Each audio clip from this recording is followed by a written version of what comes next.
Good morning सभी विद्यार्थियों को। जैसा कि पता है कि मैं आपके लिए एक अपडेट लाता हूं, तो देखिए अपडेट आई है हमारे पास सभी गर्ल्स एम्पावर के लिए, जो है खुशखबरी है और यह बहुत बड़ी खुशखबरी है। तो ये खुशखबरी कौन सी है गाइस? तो देखिए जो उनके लिए खुशखबरी है कि उनका PNST मतलब प्री नर्सिंग सिलेक्शन टेस्ट का फॉर्म निकल चुके हैं। और यह फॉर्म जो आपके सेशन 2020 वाले फॉर्म है, कौन से है? 2020 सेशन वाले फॉर्म है आपके लिए, और इन्होंने अभी फॉर्म आपका रिलीज़ किया है। तो ये बहुत बड़ी खुशखबरी की बात है। तो इसमें मैं आपको क्या बताने वाला हूँ इस वीडियो में, तो देखिए इसमें मैं आपको बताऊंगा आपका रजिस्ट्रेशन कब से स्टार्ट होगा और कैसे रजिस्ट्रेशन करना है, टोटल आपकी सीट कितनी है, आपकी आयु सीमा कितनी है, और जो आपकी एग्ज़ाम फीस कितनी लगने वाली है। तो संपूर्ण जानकारी आपके सामने मैं अभी बताने वाला हूँ आपको। तो आप जो है इसको क्या कीजिएगा, अपने एक फ्रेंड को शेयर कीजिएगा। बस इतना आपका काम है कि आप अपना एक फ्रेंड को शेयर कीजिएगा। इसके थ्रू क्या होने वाला है, तो इसके थ्रू आपका BSc नर्सिंग का कोर्स होने वाला है। और उसके बाद क्या होगा, तो देखिए उसके बाद आपके लिए गवर्नमेंट जो जॉब के चांसेस 100% श्योर हो जाएंगे। क्या होंगे? गवर्नमेंट जॉब के चांसेस 100% श्योर हो जाएंगे। इस कोर्स के बाद अगर आप लोग इस एग्ज़ाम में सिलेक्शन ले लेते, उसके बाद आपको 3 साल यह कोर्स करना पड़ेगा।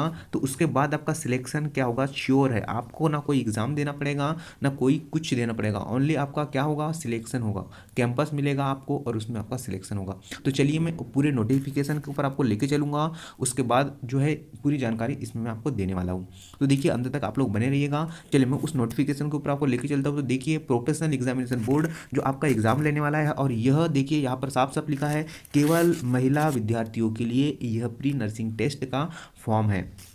देख रहे गाइस आप लोग, यहाँ पर आपको जो जानकारी है, ऑफिशियल जानकारी हमारे पास ऑफिशियल जो है यह यह PDF आया है। तो ये देखिए यहाँ पर मैं बता दूँ आपको, यहाँ पर आपके फॉर्म भरना कब से स्टार्ट होने वाले हैं। फॉर्म भरना प्रारंभ हो गया आपके 5/1 से। कब से? 5/1 से आपके फॉर्म भरना स्टार्ट होंगे। और फॉर्म की अंतिम तिथि कब होगी, तो आपका 19/1 इसकी अंतिम तिथि है। क्या है इसकी अंतिम तिथि?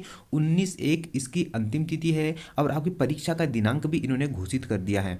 इनका आपका परीक्षा का दिनांक क्या होगा, 26/2 और जो है सॉरी गाइस 6/2 और 7/2। क्या है? 6/2 और 7/2। मतलब अब अभी से लेकर आपके पास 1 महीना सोच लीजिएगा। अब आप फॉर्म डालने वाले हैं, तो 1 महीने में अच्छी खासी आप लोग तैयारी कर सकते हैं। जितनी भी महिला एम्पावर है वह जो है इस फॉर्म को भरना मत भूलिएगा गाइस। और आपको अमाउंट कितना लगने वाला है, तो देखिए जनरल वाले स्टूडेंट है उनको 400 रुपये लगने वाला है। और जो SC ST अन्य पिछड़ा वर्ग OBC वाले कैंडिडेट हैं उनको 200 रुपये लगने वाला है। और इसके साथ आपको क्या लगेगा, पोर्टल का शुल्क लगेगा, वो भी 20-30 रुपये पोर्टल शुल्क यहाँ पर लिखा होगा इन्होंने। देखिए यहाँ पर लिखा है कि 60 रुपये आपको पोर्टल शुल्क लगेगा, और फॉर्म भरने का आपको 20 रुपये लगेगा। अगर आप अपने मोबाइल से फॉर्म भरते हैं तो आपको कोई अमाउंट जो है चार्जेस यहाँ पर नहीं लगेगा, यहाँ पर इन्होंने कह दिया है। चलिए देखते हैं, आपका 2 पाली में पेपर होने वाले हैं, एक संडे और एक सैटरडे। 2 पाली में आपको पेपर होने वाले हैं। कब कब? 6 और 7 को। इसका विशेष रूप से ध्यान रखेगा आप सभी विद्यार्थी। चलिए, और आपको क्या है, समय पर ही पहुंचना है। देखिए फॉर्म भरने के लिए यहाँ पर मैं निर्देश दिए हैं, जब फॉर्म भरना स्टार्ट होंगे कब से, 5/1 से। जैसे ही फॉर्म भरना स्टार्ट होंगे मैं आपको एक फॉर्म भर के बताऊंगा, तभी आप लोग फॉर्म भरिएगा। अन्यथा कोई मिस्टेक करते हैं तो फिर आप लोग जो है फॉर्म में गलत कर देंगे और जो है आपको फॉर्म रिजेक्ट हो जाएगा। ठीक है गाइस, चलिए मैं आपको जो मेन इसकी जानकारी दे दूँ। रूल बुक देखिए कितने पेज का है गाइस, आपको रूल बुक 58 पेज का है। तो इसको मैं मेन आपको जानकारी दूंगा कि पाठ्यक्रम के बारे में, कि क्या आपको पढ़ना पड़ेगा, और देखिए क्या इसकी जो कॉलेजेस कितने हैं उसकी भी जानकारी मैं आपको देने वाला हूँ। तो आप लोग बने रहिएगा अंत तक। चलिए मैं पूरा रूल बुक आपको डिस्क्रिप्शन बॉक्स में दे दूंगा। तो देखिए टोटल सीट कितनी है, तो आपके पास टोटल सीट है 540। कितनी सीट है आपके पास? टोटल सीट है आपके पास 540। ऑल ओवर जो है आपकी यह मध्य प्रदेश की सीटें कितनी है, तो आपको 540 सीटें हैं, जिसमें से अब अलग अलग मैं सीट आपको बता रहा हूँ। तो देखिए जनरल वाले स्टूडेंट के लिए 144 सीट है, EWS वाले स्टूडेंट के लिए 54 सीटें हैं, SC वाले स्टूडेंट के लिए 90 सीटें हैं, OBC अपना ST वाले स्टूडेंट के लिए 108 सीट है, और जो अन्य पिछड़ा वर्ग OBC वाले कैंडिडेट उनके लिए 144 सीट है। ठीक है गाइज, तो यहाँ पर आपने सीटें भी स्क्रीनशॉट ले सकते हैं। अगर नहीं लेना है तो आपको मैं इसका PDF भी दे दूंगा डिस्क्रिप्शन बॉक्स में। चलिए कॉलेज कौन कौन से उसकी जानकारी दे दूँ मैं। तो कॉलेज में देखिए आपके पास कॉलेज आता है जबलपुर कॉलेज। देखिए यहाँ पर आप लोग जबलपुर कॉलेज रानी दुर्गावती एक कॉलेज है जबलपुर में, एक है कॉलेज उज्जैन में, एक है आपका देवास में, एक है आपका सतना में, एक कॉलेज है आपका रायसेन में, एक कॉलेज है आपका दतिया में, एक कॉलेज है आपका विदिशा में। उसके बाद आ जाओ आप झाबुआ में भी आपका कॉलेज है। उसके बाद आपका मंदसौर में। ऑलमोस्ट आपके पास 9 कॉलेजेस है। कितने कॉलेज है आपके पास? 9 कॉलेज है, जिसमें से आपकी टोटल 540 सीटें। अगर आपका एग्जाम में सिलेक्शन होता है तो आप जहाँ भी कॉलेज मिले आपको, वहाँ पर आप लोग जाइएगा, कोर्स को कीजिएगा, आपका गवर्नमेंट जॉब बिल्कुल श्योर निश्चित है। चलिए उसके बाद देखिए क्या शैक्षणिक योग्यता। देखिए उम्मीदवार भारत का नागरिक हो और मध्य प्रदेश का मूल निवासी हो। अगर आप लोग फॉर्म डाल रहे हैं तो नर्सिंग जिसका सीधा संबंध जन सामान्य के स्वास्थ्य परीक्षण एवं इलाज में है, सामाजिक न्याय एवं निःशक्त कल्याण विभाग मध्य प्रदेश, यहाँ पर इन्होंने डेट दी है। यह आपको जो है पढ़ने की कोई जानकारी नहीं है। चलिए दूसरी जानकारी दे दो। हाँ देखिए बीएससी नर्सिंग पाठ्यक्रम में प्रवेश हेतु उम्मीदवार माध्यमिक शिक्षा मंडल बोर्ड द्वारा मुक्त स्कूल परिषद भोपाल, बीएस आप लोग बीएस जो अपने सीबीएसई बोर्ड वाले भी है, भोपाल बोर्ड वाले भी, वो भी दे सकते हैं। 10वीं परीक्षा 12वीं विज्ञान। देखिए भौतिक आपका सब्जेक्ट देखिए मायने रखता है आपका सब्जेक्ट, भौतिक रसायन और विज्ञान आपका सब्जेक्ट होना अनिवार्य है। अगर आप लोग बीएससी नर्सिंग में एडमिशन लेना चाहते हैं तो आपका भौतिक रसायन और विज्ञान यह सब्जेक्ट होना अनिवार्य है। अंग्रेजी विषय को लेकर आपका न्यूनतम 55% होना अनिवार्य है। इसका भी आप लोग विशेष रूप से ध्यान रख लें। आपका परसेंट कितना होना चाहिए? 55% होना चाहिए। फिर आप ये मत बोलिएगा कि सर हमारा तो 50% है फिर भी हमारा फॉर्म जा क्यों नहीं रहा है। तो देखिए आपके लिए क्राइटेरिया है कि आपका कम से कम 55% होना, आप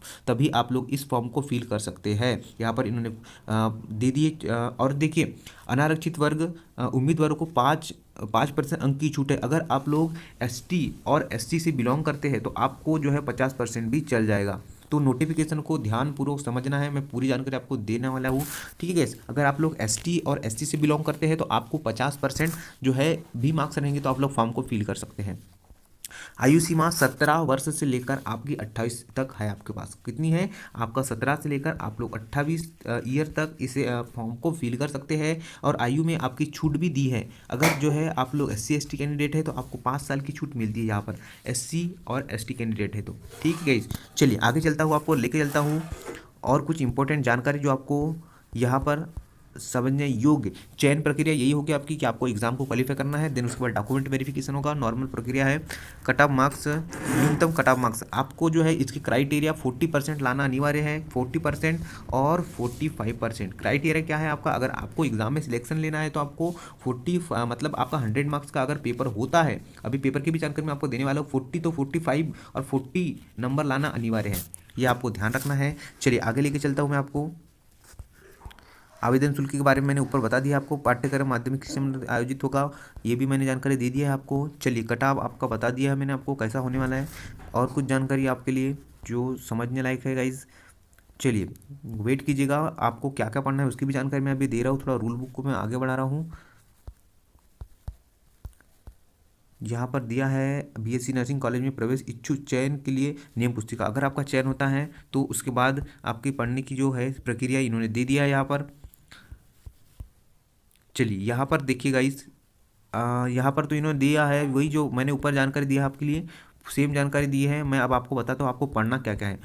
आपको पढ़ना क्या क्या पड़ेगा अगर आपको सिलेक्शन चाहिए तो यहाँ पर देखिएगा यहाँ पर आप लोग देख पा रहे हैं कि आप पूरे स्पष्ट आपको दिख रहा होगा। यहाँ पर सीटों का ब्यौरा है।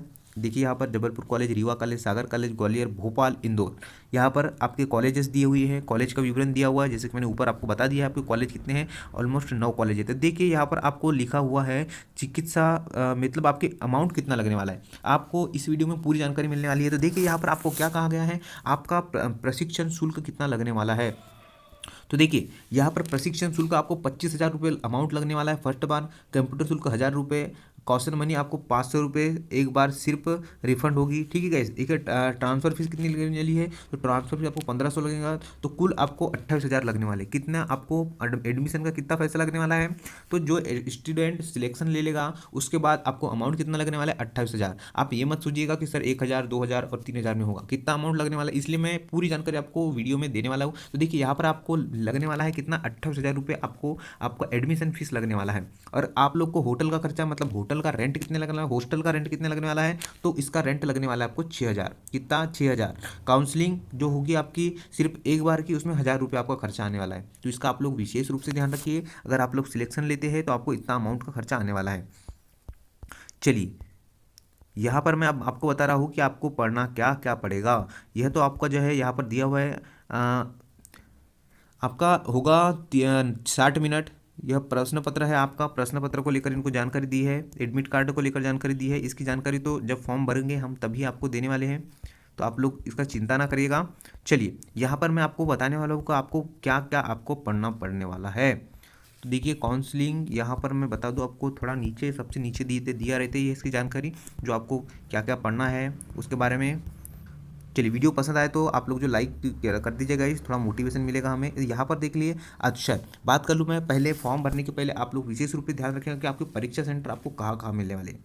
जब आप लोग फॉर्म भरेंगे 5 से, तो आप लोग को ध्यान रखना है भोपाल, इंदौर, जबलपुर, ग्वालियर, देवास, रतलाम, सागर, सतना, उज्जैन, ऐसे टोटल मिला के आपके पास 9 सेंटर है। कितने सेंटर है? 9 सेंटर है। तो आपको ध्यान रखना है, आपको अपना नज़दीकी शहर ही चुनना है।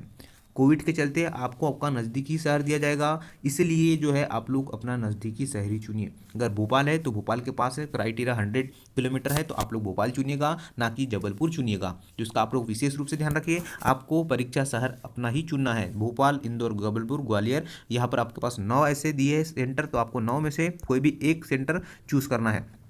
देखिए बात कर लूँ मैं आपका क्या सिलेबस है। मैं इस वीडियो में आपको पूरी जानकारी देने वाला हूँ गाइस, आपको कहीं जाने की जरूरत नहीं पड़ेगी। तो देखिए आपको क्या क्या पढ़ना पड़ेगा, सिलेबस आपके सामने है।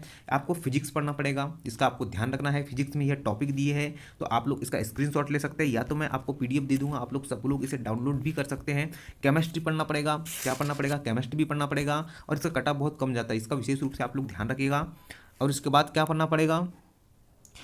केमिस्ट्री तो पढ़ना पड़ेगा, पूरी chemistry, organic chemistry, inorganic chemistry, सब पढ़ना पड़ेगा। उसके बाद क्या पढ़ेगा? बॉटनी, जो आपके 12th में सब्जेक्ट थे। क्या गाइस, जो आपके 12th में सब्जेक्ट थे, जो आप लोग बायो लिया था, तो आपको पूरा उसका जो है उसको ध्यानपूर्वक पढ़ना है, उससे ही आपके क्वेश्चन बनेंगे। मैं आपके लिए पेपर भी लाऊंगा। जूलॉजी पढ़ना पड़ेगा आपको। उसके बाद क्या है?